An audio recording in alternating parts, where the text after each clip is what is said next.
Oi, eu sou a Mariana e eu vou estar apresentando aqui o meu trabalho, que foi Atitudes em Histórias em Quadrinhos em relação à transfobia. Bom, aqui uma leve explicação sobre a apresentação, né? É dividida da mesma forma que eu dividi o trabalho, então introdução, método, discussão e resultados. Vamos começar com a introdução.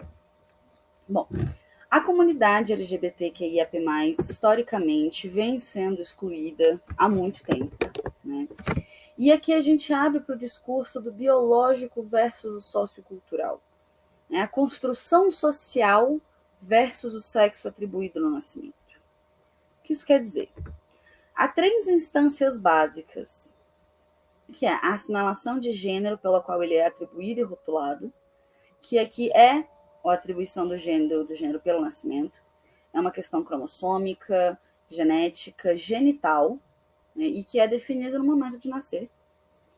B, se fala sobre a identidade de gênero, aquilo com que as pessoas se identificam quando se estão falando da sua identidade. E o papel de gênero, que é o que a sociedade definiu o que é ser homem e o que é ser mulher.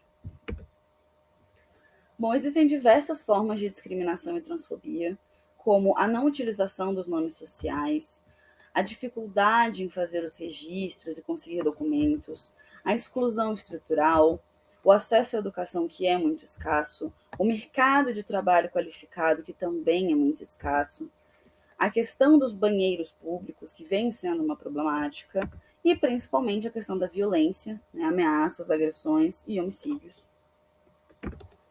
Bom, agora eu queria trazer um pouco sobre a parte metodológica do trabalho. Né? Foi-se utilizado a análise do comportamento como abordagem, e aqui foi feita a investigação da atitude. Bom, é muito importante a gente levar aqui em consideração a equivalência de estímulos, né? Que é uma das abordagens para explorar as atitudes, configurando-se como uma metodologia de investigação experimental que visa decifrar como estímulos, compartilhando semelhanças físicas ou objetivas, podem se tornar substituíveis em contextos específicos. Né? E aqui, após acontecer a equivalência de estímulos, nós medimos esses comportamentos que são expressos durante o experimento, né, que demonstram a experiência de aprendizagem anterior. Bom, eu acho importante aqui ressaltar uma pesquisa anterior, feita também sobre transfobia, com a utilização de quadrinhos. Né? Moreira et al., em 2022, criou o experimento, a influência das histórias em quadrinhos na mudança de comportamento em relação à transfobia, da pesquisadora Maria Eduarda Darcante. Né? O método da pesquisa foi 5 participantes aleatórios, usando um delineamento pré-teste e pós-teste, e o participante respondendo a uma escala de diferencial semântico em relação à história em quadrinho. E os resultados obtidos dessa pesquisa é que houve modificação na postura em relação aos personagens, né? Houve a mudança de atitude. E é interessante ressaltar que ela usa o remorso na história. Né? O agressor ele tem avaliações negativas e neutras e a vítima positivas. Mas mesmo depois do remorso, as avaliações do agressor continuam negativas. Há uma relutância em perdoá-lo. Bom, o presente estudo tem como objetivo mensurar as mudanças de atitude por meio da utilização da escala de diferencial semântico, e dessa forma o estudo busca instigar o leitor a verificar se ocorre uma mudança de atitude em relação aos personagens fictícios e em relação às situações de transfobia. O método. Foram utilizados 3 participantes por conveniência. Né? O delineamento da pesquisa foi de caso único, pré e pós-teste. Houve, né, o processo ético do TCLE, e aqui à direita nós temos uma representação do início do experimento com a nossa assistente de pesquisa, que foi dar as instruções para o acontecimento do experimento.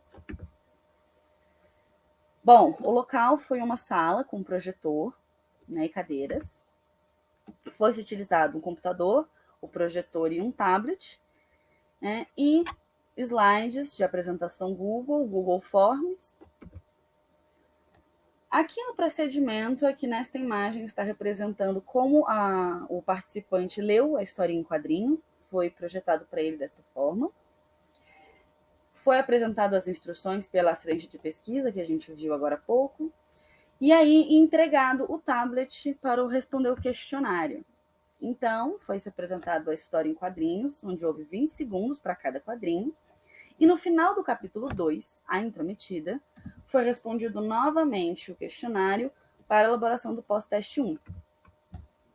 Com isso, foi concluída a leitura da história e o questionário é aplicado mais uma vez para o teste 2. Bom, aqui eu vou contar um pouquinho sobre o enredo da história, né? Quem são essas personagens. A primeira, que é a C1, a personagem 1, é a vítima, é uma mulher trans que entra em uma cafeteria e, dali um tempo, pergunta para a garçonete onde fica o banheiro feminino. E então entra a personagem 2, agressora, né, atacando-a verbalmente, dizendo que ela não podia usar o banheiro feminino e diversas outras falas transfóbicas, até que a personagem 3, depois de ter ouvido por muito tempo, entra na história e acompanha a mulher trans até o banheiro. Bom, aqui temos um exemplo do formulário, né, onde aparecia a imagem da personagem, nesse caso a personagem 1, e a escala entre, nesse caso, alegre e triste, mas haviam diversos outros adjetivos que tinham que ser respondidos. Bom, eu vou falar um pouquinho sobre os resultados. Eles foram compilados nesse gráfico, e eu vou explicar mais ou menos como o gráfico funciona. O eixo Y aqui apontado por essa seta, ele representa qual foi a resposta dos participantes para cada adjetivo, né? Lá estava de 1 a 7, e aqui fizemos a conversão de -3 a 3 para deixar muito claro a questão da neutralidade do lado positivo e do lado negativo. O eixo Y, né, onde a seta está apontada agora, eles são os adjetivos que foram usados para avaliação. Então, aqui nós temos triste, tenso, áspero, feio, entre diversos outros. E aqui, à esquerda, nós temos a legenda, onde as linhas azuis representam o pré-teste, as vermelhas o pós-1 e as amarelas o pós-2. Bom, aqui temos os resultados do participante 1. Como podemos ver aqui nessa parte ressaltada, o pós-2 da personagem 1, que foi a vítima, se encontra inteiro dentro dos adjetivos de avaliação do lado positivo. Enquanto que é possível ver que durante o pré e pós-teste 1, ela tinha algumas questões tendendo para o lado negativo. Houve uma mudança de atitude em praticamente todos os adjetivos aqui. Dentre os adjetivos de potência, podemos ver que ela também vai para o lado positivo, né, no pós-2, mas o pré e o pós-1 ainda se mantêm ali no lado negativo. Bom, a personagem da agressora, como podemos ver, o pós-1 e o pós-2 dos adjetivos de avaliação se encontram no lado negativo, né? Os adjetivos de avaliação tiveram apenas 2 avaliações positivas no pré-teste, antes da pessoa ler a história, e houve mudança de atitude clara visualmente aqui no gráfico. Enquanto que os adjetivos de potência, ela foi marcada no lado positivo o tempo inteiro. Aqui estamos lidando com coisas como dominante, ativo, lerdo, pobre, rico, né? Então ela se encontra no lado positivo.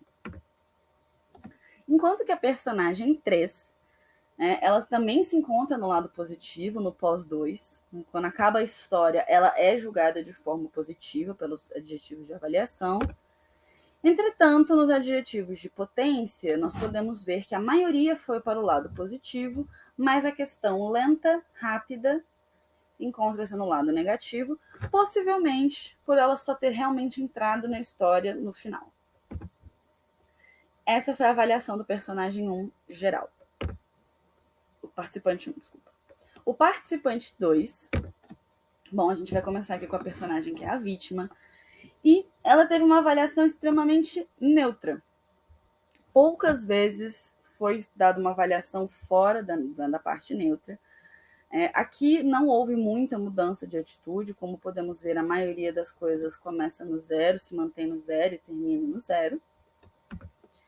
Entretanto, por outro lado, já no quesito da personagem 2, que é a agressora, vemos uma clara mudança de atitude, já que ela também começa muito próximo do zero. Ela foi avaliada apenas em 4 adjetivos, nos adjetivos de avaliação, e no pós-1 e no pós-2, ela se encontra completamente ali no negativo, praticamente, aonde apenas o feio, bonito e triste, feliz não foi julgado. E aqui na personagem que até boa parte da história é neutra e se torna defensora, também temos uma mudança menor. Do pré para o pós-1 não há mudança, praticamente, né? Também pode se atrelar ao fato dela não participar nesses 2 pedaços. E após o pós-2, ela recebeu apenas 4 avaliações, sendo 3 positivas e 1 negativa. E essa foi a avaliação do personagem 2. Do participante 2, desculpa. O participante 3, né, fez para a participante 1. Como podemos ver aqui, no pós-2, que são as linhas amarelas, se encontram inteiras no lado positivo, na questão dos adjetivos de avaliação, né? E as coisas que no pré e no pós-1 encontravam-se no lado negativo foram para o lado positivo, enquanto que os adjetivos de potência, ela se manteve no lado negativo, começou neutra, o pós-1 foi para o lado negativo e continuou lá depois que acabou a história. A personagem 2, que é a agressora, teve todas as suas respostas ou neutras ou no negativo, sendo a maioria no negativo, né? E no pós-teste 2, a única questão que ela ficou no neutro foi em pesado e leve. De resto, ela se encontra inteira no lado negativo. Enquanto que nos adjetivos de potência, né, 2 ela ainda se mantém no neutro e os outros 2 no negativo. Enquanto que a personagem 3, aqui, ela tem avaliações neutras no pré e no pós-1. Novamente, ela não aparece muito nessa fase, mas aqui esse participante, né, teve uma mudança de atitude muito mais considerável entre o pré e pós-1 e o pós-2. Tanto que nós praticamente só vemos a linha amarela. E ela se encontra, em sua maioria, no lado positivo, enquanto que os adjetivos de potência, 2 no lado positivo e 1, o lento, que já apareceu outra vez, no lado negativo. E essa foi a avaliação geral do participante 3. Bom, aqui nós temos um gráfico das médias das avaliações entre cada participante, cada personagem, para cada condição experimental. Então, aqui nós temos representado os 3 participantes.